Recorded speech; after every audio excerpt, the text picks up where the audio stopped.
Okay, nam. Tunaendelea na movie letu tena mpenzi msikilizaji, na leo nakuletea kitu hiki hapa mzee, kitu kipya kabisa ambacho haujawahi kukiona wala kukisikia mpenzi msikilizaji. Nakuletea hapa dada mmoja ambaye anatambulika kwa jina la Janet pamoja na Sara.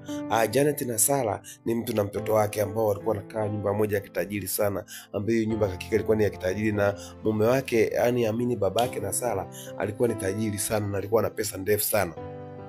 Lakini mpenzi msikilizaji, kabla sijakuelezea na kabla sijakuelezea nini ambacho kiliendelea katika hili dude jipya hili, kwanza tunashikilia kitufe kidogo ili tukupe kidogo mvionjo. Yani mpenzi msikilizaji, kama ni mara yako ya kwanza, ungefanya jambo la kiungwana la kusubscribe channel yetu ili uwe kwanza kabisa kupata vitu vyetu pindi bado vipe kabisa mpenzi msikilizaji, na hakika hautajutia bando lako, kwa maana kila siku tunakuwa bora zaidi ya jana, na yote haya tunafanya kwa ajili ya kukufurahisha mpenzi msikilizaji, ili uendelee kufurahia na kuenjoy chuma hili hapa nakuletea leo. Bwana na DJ achilia kitufe, tuendelee na dude letu hili hapa. Basi bwana, huyu mama huyu ambaye ni Janet pamoja na Sara walikuwa wanaishi nyumba ya kitajiri sana, na pia mume wake yani Janet mume wake alikuwa ni tajiri sana, na mtoto wake ambaye ni Sara naye alikuwa ni mtoto ambaye anadeka yani kwa baba yake. Kwa hiyo walikuwa ni matajiri na wana pesa ndefu, na pia mzee alikuwa anamiliki nyumba kubwa sana ambaye nyumba hiyo ni ya kifahari sana. Lakini kabla hajafanya chochote, ule mzee alikuwa anataka kufahamu kwamba mali zake anataka kumrithisha nani, maana naye umri ulikuwa umeenda mpenzi msikilizaji. Kwa hivyo alikuwa anatafuta nani atakayemrithisha mali zake, ili atakayerithi hizo mali ndivyo yani atakayeishi nazo yani mali zake yani. Kwa hiyo mzee sasa akawa ana wasiwasi sana na binti yake pamoja na mke wake, kawa kama vile hawaamini yani, anawaona kama vile mapepe yani maruenge yani hawajatulia. Akawa anasema hapa yani sidhani kama naweza nikawarithisha mali zangu, yani kama vipi, ni bora mali zangu mimi nizipeleke hata kwenye kituo cha kulelea yatima labda, au hata kwa watu labda wajane wa mama huko yatima wenye matatizo yao na wenye shida mbalimbali, kwa sababu alikuwa anamuona kama mama hajatulia na baba na mtoto pia naye hajatulia. Lakini kabla hajafanya hayo yote, akasema hawezi akafanya kitu kwa kubahatisha, ngoja kwanza aweke mtego ili aweze kuwanasa watu vizuri. Yani unajua ndege unapotaka kumnasa mwekee tu pumba, hata kuja ataingia tu kiulaini mwenyewe yani, na utamnasa na utamkamata kiulaini kabisa. Basi ndicho alichokifanya mzee huyu ambaye alikuwa anaitwa Jackson. Huyu mzee Jackson bana alivyoona mpenzi wake Janet yani kwamba hajatulia na mtoto wake Sara, akaamua kuwafanyia mtego, ambao huo mtego tunaenda sasa kuelezea alifanyaje. Alienda akakutana na mwanadada mmoja ambaye ni secretary wake, akaamua kuandaa mikataba yote ambayo alikuwa ameiandaa kwa sababu ya kukabidhi urithi wake yani kwa watoto wake yani mke wake pamoja na mtoto wake. Lakini kabla hajafanya hayo, alimwambia kwamba tuna mtego nataka tuufanye, nataka niwapime mke wangu na mtoto wangu, je wako vipi, au wana tamaa ya pesa au hawana tamaa, au wanaweza kufanya chochote kitu kwa ajili ya baba yao, au wanaweza wakamsaliti kwa sababu ya umaskini. Basi hivyo akawa ameandaa mpango, akamtafuta kijana mmoja ambaye huyo kijana alimleta akamwambia, bwana wewe najua ni mchafu na hauna pesa, kwa hivyo nataka nikupe kitu kimoja cha kufanya ambaye kazi hiyo itakulipa pesa nyingi sana, lakini masharti yake ni kwamba utafanya nitakavyotaka, yani vyovyote vile nitakavyokuambia ndivyo utakavyofanya. Ujamaa akakubali, alikuwa anaitwa James. Basi baada ya kukubali, ikabidi akamwambia, je ni mchezo gani? Akamwambia, bwana mimi pale na binti yangu ambaye ni Sara na mke wangu ambaye ni Janet, sasa nataka niwafanyie mtego, ila watakavyoingia kwako ndivyo watakavyowapokea, yani uwapokee hivyo kama wanavyokuja. Basi so mchizi akakubali, akasema haina shida, ni mchezo gani huo tuingie, maana mimi na usongo na kupata pesa, kwa hivyo kama ni mchongo tuuanzishe yani. Akamwambia basi sawa, haina noma. Kwanza tukampeleka kwanza saluni kwenda kumpodoa, wakampiga mshikaji mapodo yani akapendeza, akawa fresh, afu akampigisha bonge la kanzo yani akawa smart ile mbaya yani kama Mwarabu kutoka Dubai yani anamiliki visima vya mafuta huko. Basi akamwambia yeye, akarudi zake nyumbani, akamwambia bana mke wangu na mtoto wangu hebu njoni hapa. Wakaja, akamwambia bwana mke wangu Janet pamoja na mtoto wangu Sara, mimi nimeenda kupima kwa dokta, nimeambiwa muda si mrefu macho yangu yatakuwa na shida, naweza nikawa kipofu muda wote. Kwa hivyo kabla mimi sijapata ukipofu wala ulemavu, nilikuwa nataka nimlete tajiri hapa niweze kumuuzia hii nyumba, alafu tutatoka hapa tutaenda kununua kanyumba kadogo huko mtaani ambako tutaishi, ambako tutamalizia huko maisha yetu. Akamwambia unamaanisha nini? Hivyo baba umechanganyikiwa. Mtoto sasa anasema, baba unataka kuuza nyumba afu sisi tu kuishi katika nyumba ya kimaskini, wakati shazoea nyumba ya kitajiri, nyumba ya kifahari, afu unataka kuuza nyumba tukaishi maisha ya kimaskini. Na mama naye akamwambia, kweli mume wangu, sasa hivi umechanganyikiwa. Haiwezekani sisi tukaenda kuishi kwenye kinyumba kibovu cha ajabu kimechakaa, wakati nyumba yetu sisi hapa kubwa na nzuri, alafu inakuaje? Akamwambia, sasa ndio hivyo, maana yake mimi muda si mrefu nitakuwa kipofu. Kwa hivyo na maana siwezi kukaa kwenye jumba kubwa kama hili afu nikiwa sina pesa. Bora niuze nikabaki na pesa za matumizi, nyingine nikanunua kajumba kadogo tukaenda kuishi huko. Basi sasa mara kidogo wakati hajamaliza kuongea hivyo, basi yule mteja akawa amekuja, yule Mwarabu kutoka Dubai. Yani baada ya kuja yule Mwarabu akaja amependeza sana. Alipokuja pale akamwambia, bana huyu hapa ndo mke wangu. Akamtambulisha pale. Mwanamke akawa anapagawa na kumkonyeza jamaa na nini, anajua kwamba huyu ndo mtajiri atakayenunua hii nyumba. Kwa hiyo alikuwa anataka ajibebishe pale ili apate kubaki kwenye ile nyumba, ni aolewe na mchizi, kwa sababu baba si anaenda kuwa maskini. Kwa hivyo hamtaki tena yule mume wake. Akawa anamkonyeza pale na kujibebisha. Akamwambia, naomba msalimie kwa heshima bana, huyu ni tajiri kutoka Dubai na anamiliki visima vya mafuta, na baba yake ni tajiri mmoja mkubwa sana, anamiliki kampuni kubwa sana kule Dubai. Basi ikabidi akawa anajibebisha pale yule mwanamama. Basi baada ya hapo naye mtoto naye akaja. Alivyotambulishwa mtoto naye akaanza kumkonyeza yule Mwarabu, anataka kama vile amgeie utamu, yani anataka kubanganyuliwa na jamaa.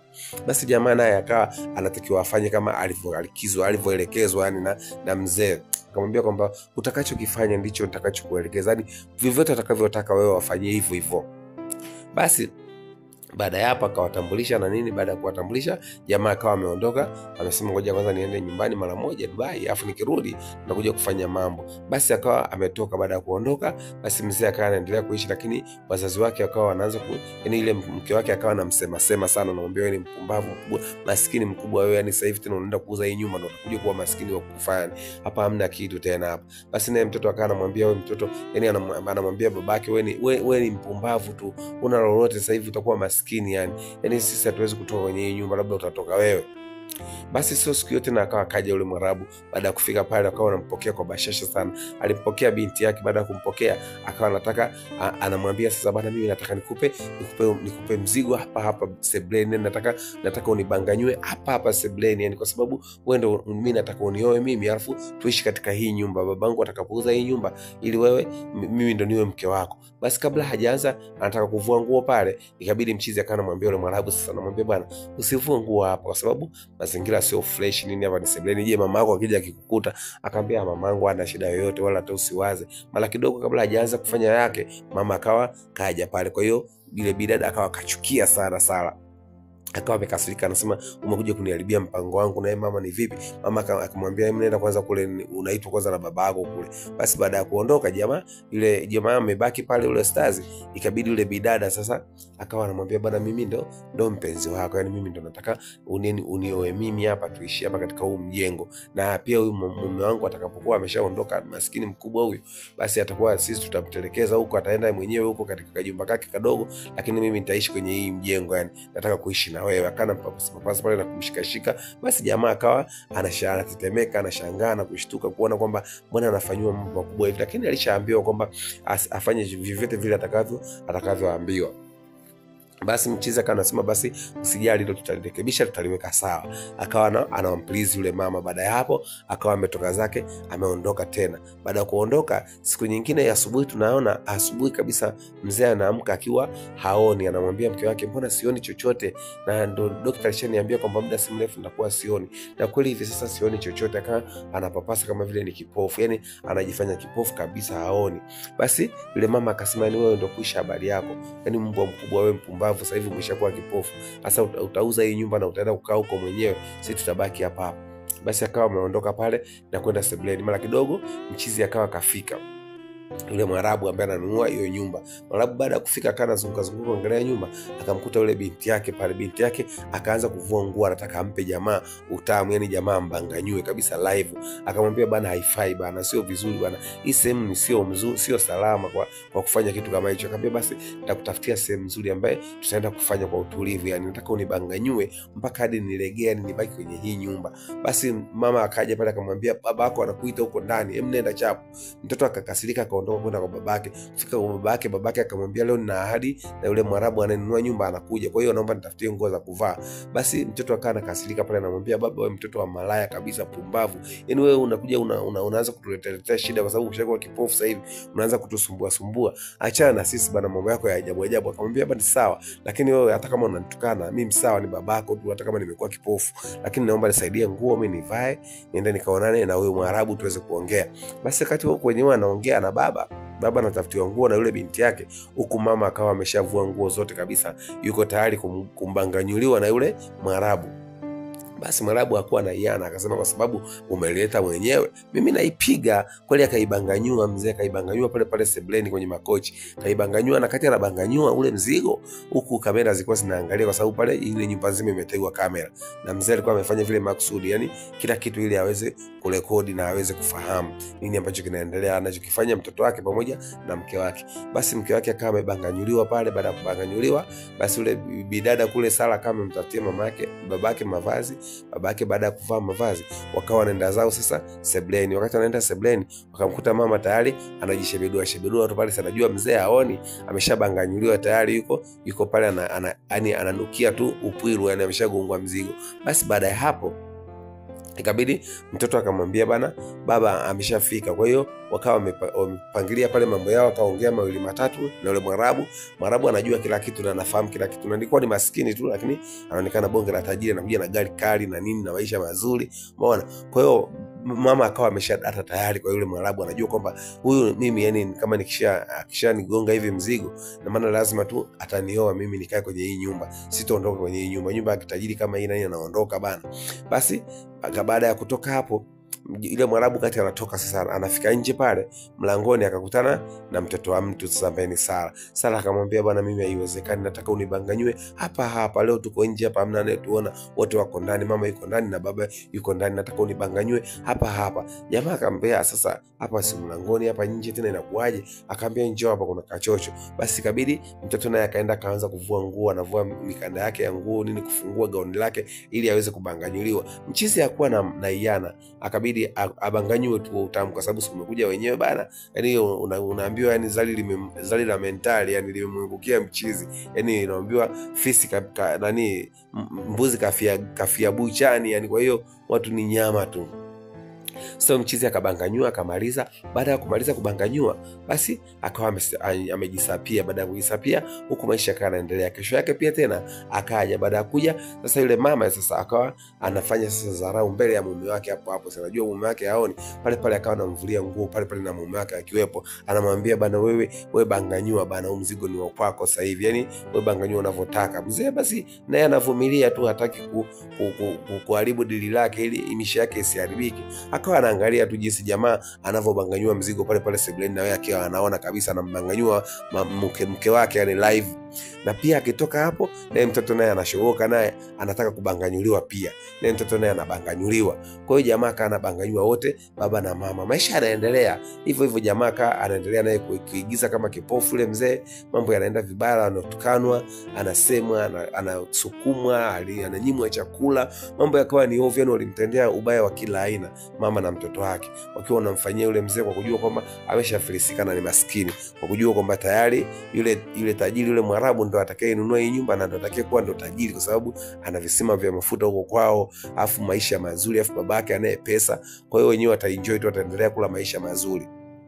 Maisha jamani, binadamu sisi jamani tunakuaga tunabadilika sehemu ndogo sana. Unajua katika maisha usije ukakurupuka yani katika maisha yako, na usije ukakurupuka kwa kujua kwamba haya maisha mimi nayaweza au naweza kufanya chochote, lakini bila kujua kumbe katika hii maisha kuna mitego pia. Huwa watu wanafanyaga hata mitego kwa ajili ya kuwanasa watu wao ambao sio waaminifu. Basi ndo kama hivyo mzee alivyofanya, yani anawanasa watu wake kiulaini, yani anawaona kila wanachokifanya, kwa sababu yeye ameshajifanya ni kipofu na haoni. Basi na wenyewe wanachukulia yale madhaifu, kujua kwamba huyu mume wake ni kipofu na baba yake, mtoto anasema baba ni kipofu.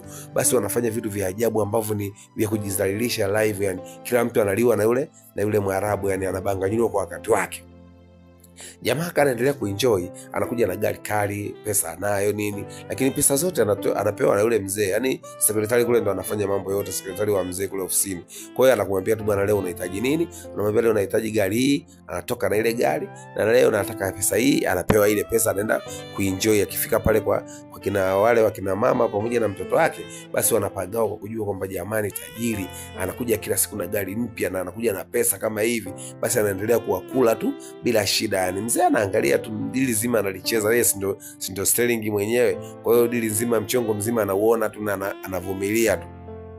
Basi jamaa akawa anaendelea kubanganyua tu, yani mzee kila siku akienda ni hapo sasa mpaka live sasa hivi hata ndani hapo na mzee yupo, yani mama anavua nguo hapo anabanganyuliwa kwenye makochi yani mara wavutane chumbani wanaenda wanabanganyuliwa, na mzee ametega kamera kila mahali. Kumbuka kwa kila kinachofanyika ndani ya hiyo nyumba na nje anaona, yani mzee kila kitu amekiseti na kina rekodi kwenye simu yake. Basi baada ya hapo akawa anaendelea kushuhudia tu mchezo mzima, yani mambo yanaendelea kuwa mazuri, mambo yanaendelea kunoga, watu wanaendelea kula utamu tu. Basi jamaa kanogewa, naye jamaa kwa sababu naye alikuwa ni maskini, alafu vitu vikali kama hivyo nini hajawahi kukutana navyo.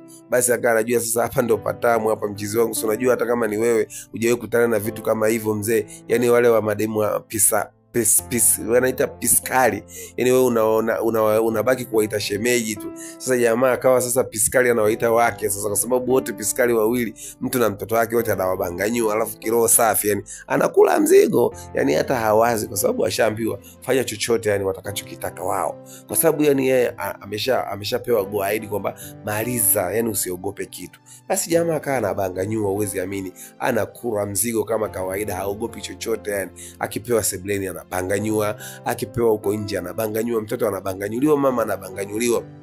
Jamaa akawa anakula sivyo mchezo, yani jamaa anafukunyua hatari.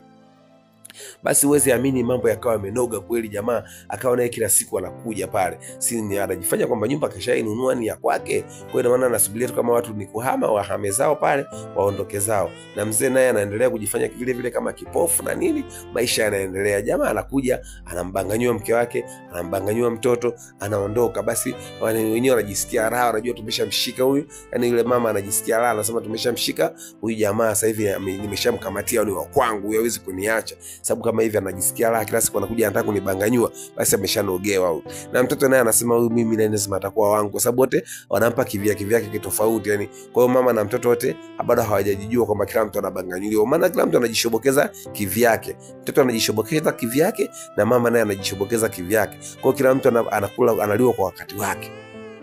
Jamaa kanaendelea kubanganyua mzigo.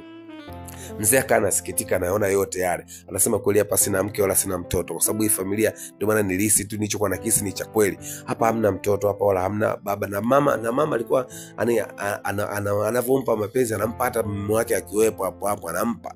Ana jamaa anabanganyua, na mtoto naye akitoka huko nje naye mtoto anabanganyuliwa kivyake. Alafu mtoto naye alikuwa anadharau, mpaka anamuita babake mtoto wa kahaba, mara mtoto wa malaya, mara sijui wewe malaya mkubwa, mzee umeshafilisika, yani anamfanyia vitendo vyote vya kala, anamfanyia shida zote. Na mzee akawa anavumilia tu yote anayofanywa na mtoto wake ase. Lakini hata hivyo huyo mzee ni mvumilivu sana, yani kama ni mimi nisingeweza ase, yani mtoto wangu kabisa, afu aniita mimi mtoto wa malaya, afu tena aninyanyasa na kunisukuma, afu aliyakuwa ni mzima kabisa. Lakini kwa sababu ndani ya mitego, ndani ya plani, basi mzee akawa anavumilia tu ili plani yake iweze kukamilika, sababu sio uweze kuharibu plani yako. So unajua plani haiharibiwi, plani inatengenezwa.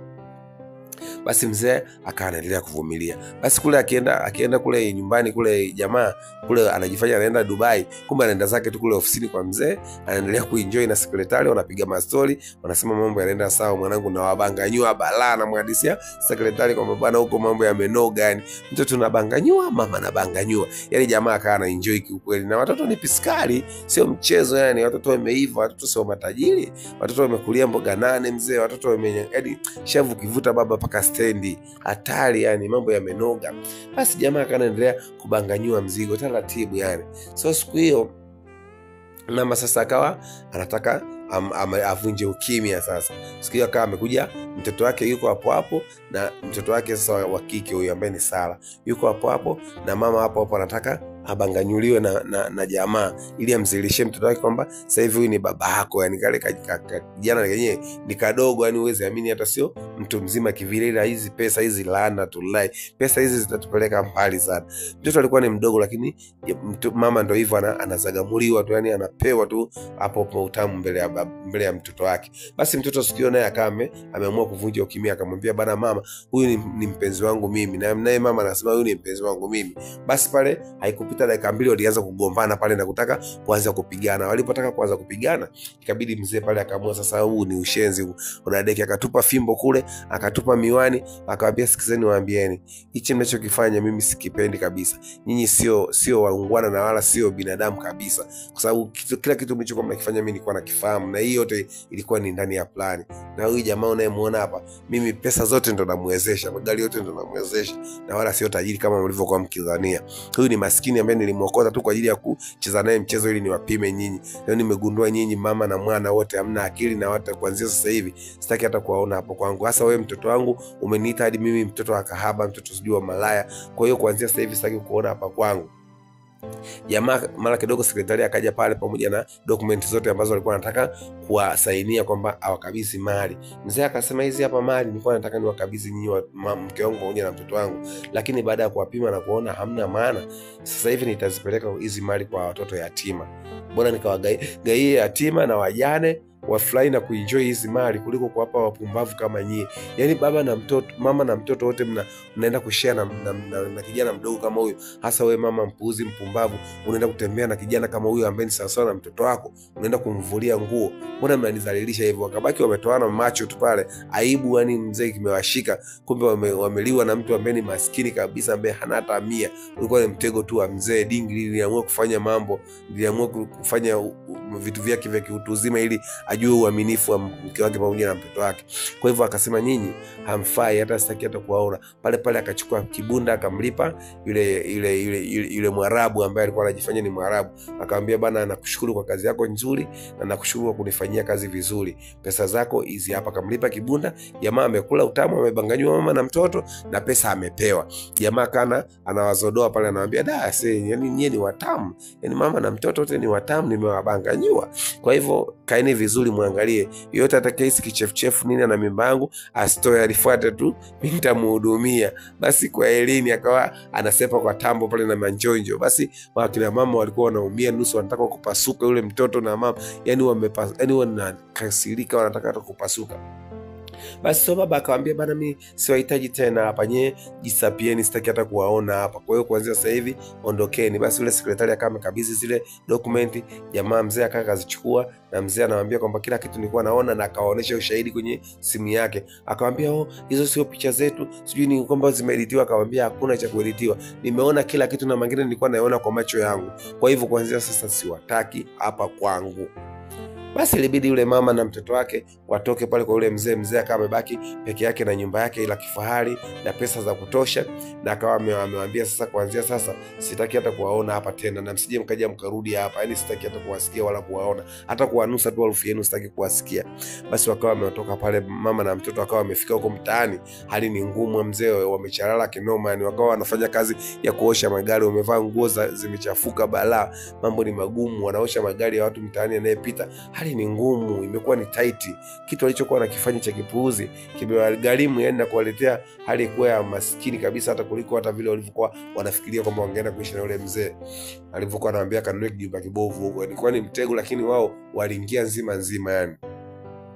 Kwa wakawa wanaendelea kuuza zao, wanaendelea kusafisha zao magari pale na nini. Mara wakashangaa wanaona gari kali imekuja mzee, ikiwa iko safi na inamelemeta kinyama. Jamaa wakibidi wale kina mama na mtoto wake waikimbilie kwenda kuisafisha ile gari, wakijua kama ni gari ya tajiri mkubwa, atawapa pesa labda nyingi. Ile kufungua kioo, kwa sababu ilikuwa ni tinted, hawaoni ndani wakati wanaosha gari. Jamaa akafungua kioo kwa madharau, akawaangalia ni yule mchizi ambaye ni Mwarabu koko yule ambaye alikuwa anawabanganyua. Akamwambia wewe vipi, hamna ambaye ameanza kutapika hapo, afu shikeni 200 mtakula hata soda. Akaondoka na gari yake kawacha hapo, akiwa wana miasila kinyama, na wanatamani kama wamtafune. So lakini watafanyaje sasa? Ndo tayari wameshabanganyuliwa na ndo wameshakuwa maisha ya kimaskini.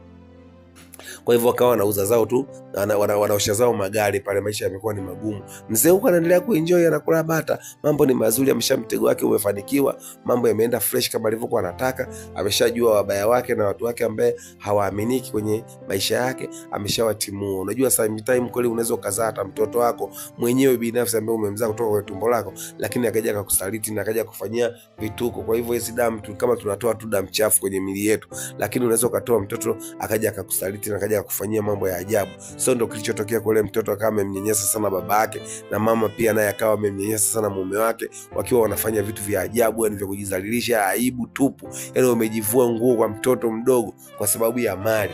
Basi ndio maana mzee akaamua kuwatimua wote kabisa, akasema sitaki kuwaona tena hapa. Basi wakawa wanaendelea kuosha zao tu magari kule, maisha ya kimaskini, wanajuta kwa kilichotokea, lakini ndio hivyo, maisha hayajirudii, wameshakosa bahati, kila kitu maisha yamekuwa hivyo. Mzee naye akaendelea kula zake tu bata, yani sababu ameshabaki mwenyewe, kwa sababu pesa anayo, magari anayo, nyumba la kifahari. Kwa hiyo akaendelea kula bata tu. Atakuja atatafuta mke wake bomba ambaye anamtegemea na kumwamini, atamuoa, maisha yataendelea. Wale wameshabaki maskini, sidhani wataenda kuolewa tena wapi, na wataenda kuishi na nani? Na jamaa kila akipita na wasodoa tu, anaona kama ni malaya tu, makahaba hao ambao ameshawapitia wote, mtu na mtoto wake.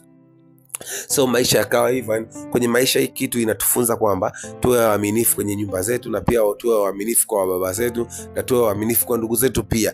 Na hata kama unaona chochote kinaenda tofauti ndani ya nyumba, usikurupuke na kuanza kuongea vitu vya ajabu, kwa sababu huwa vingine ni mitego. Kwa hiyo ina maana unaweza kutegwa tu, hata baba tu anaweza kaamua kukutega, au mume wako tu anaweza kaamua kukutega kama hivyo, ukaingia mzima nzima, wakati kumbe mtu alikuwa anataka tu kukupima uaminifu wako. Na mara nyingi hizi vitu vinatokea hata kwa wanawake. Anaweza kaamua kumtega tu mume wake, aone je mume wake ni mwaminifu kwake, akaamua kumfanyia tu trick ndogo tu ili kumwangalia je atarespond vipi. Basi ukajikuta mzee ndo unaingia mazima, unaanza kumnyanyasa mke wako, kumbe ni mtego amekuwekea. Kwa hivyo vitu vipo sana, watu wanafanya sasa hivi majaribu kama hayo kwa ajili ya kuwajaribu waume zao. Hata mke wako anaweza kukwambia tu bwana mimi naumwa, hata anaweza kukwambia hata nimeathirika, mbona na ugonjwa la ukimwi, nimeathirika. Kumbe wewe ukaanza kumnyanyasa na kumnyanyapaa na kumuona hafai. Kumbe alikuwa anakupima tu kwamba je ikitokea kama hivi nikaja nikaumwa ghafla, je huyu mwanaume atarespond vipi? Atanidharau, ataninyanyasa, au atanifanyia mazuri, au atanipenda, atanijali?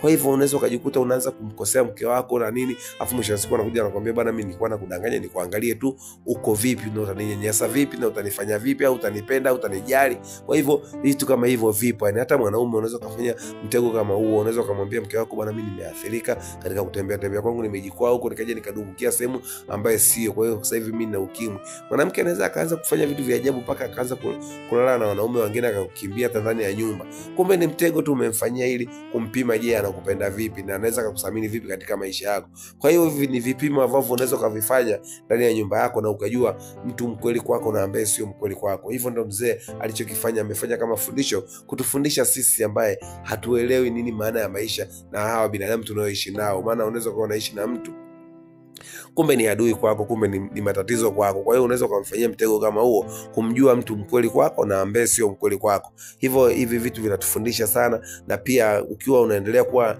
na chaneli yetu utaendelea kujifunza mengi kupitia chaneli yetu, kwa sababu mengi tunayatoa kwa sababu ya kufundisha, na mengi tunayatoa kwa sababu ya kujuzana, ili tuweze kufahamishana vitu ambavyo hatufahamu. Kwa hiyo tumepitia kujifunza kwa hili dude hapa ambalo la huyu mzee limepitia kutufunza mambo mengi sana. Na basi baada ya kuwa wameondoka pale, wakawa basi wameendelea na maisha yao ya kimaskini, na mzee akaendelea na maisha yake ya kitajiri, na jumba lake likawa salama, na familia yenye uchafu kama ameiondoa. Kwa hivyo ndo dude letu likawa limeishia hapo. Lakini kama nilivyokuambia, tumejifunza mengi kupitia dude hili hapa. Kwa hiyo mengi tunajifunza kupitia vitu kama hivi.